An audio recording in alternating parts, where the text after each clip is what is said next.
Hey everyone, this is an excerpt from my second book, Military Facts and Fallacies. If you like what you hear, the link is in the description below.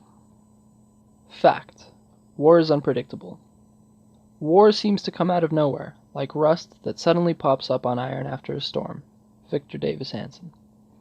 Generally speaking, people are not very accurate when forecasting matters of war.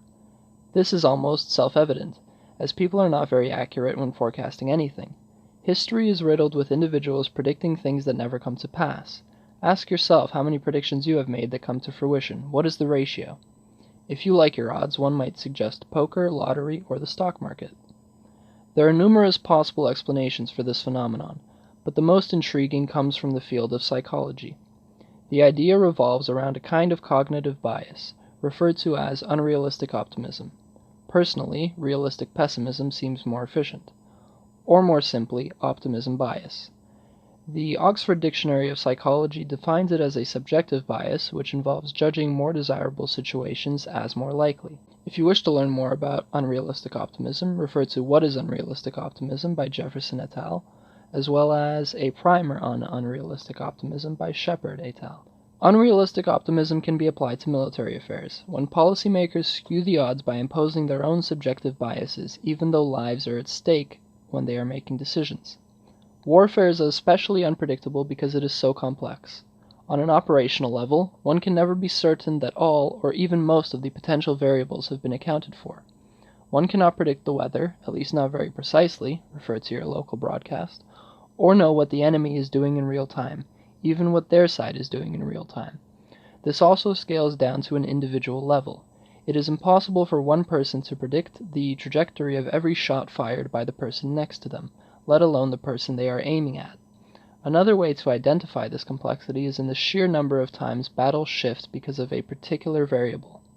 The military historian Victor Davis Hanson's The Savior Generals illustrates this for men in command, but it can be applied in almost any way, any place, and any time.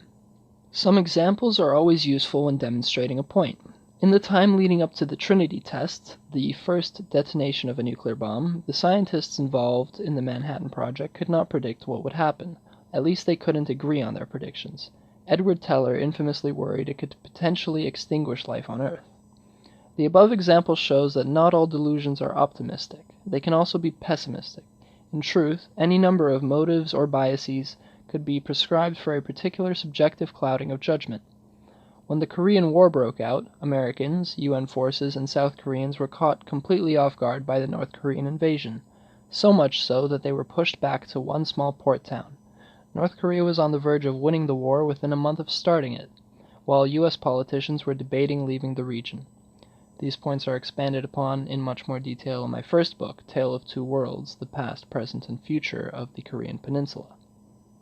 The Iraq and Afghanistan wars included some of the most optimistic estimates one can find. Kenneth Pollock predicted that the Iraq war would probably cost less than $10 billion, and that it was, quote, unimaginable, unquote, hundreds of billions could be spent. A White House economic advisor at the time, Glenn Hubbard, reportedly said that the, quote, costs of any intervention would be very small, end quote. Although the original quote is missing in this case, the first time it crops up is in a 2008 article from the Huffington Post. Depending on the source, the war ended up costing around $800 billion. Whatever the reasons or motives may be, optimism, bias, pessimism, malice, or others, the fact remains.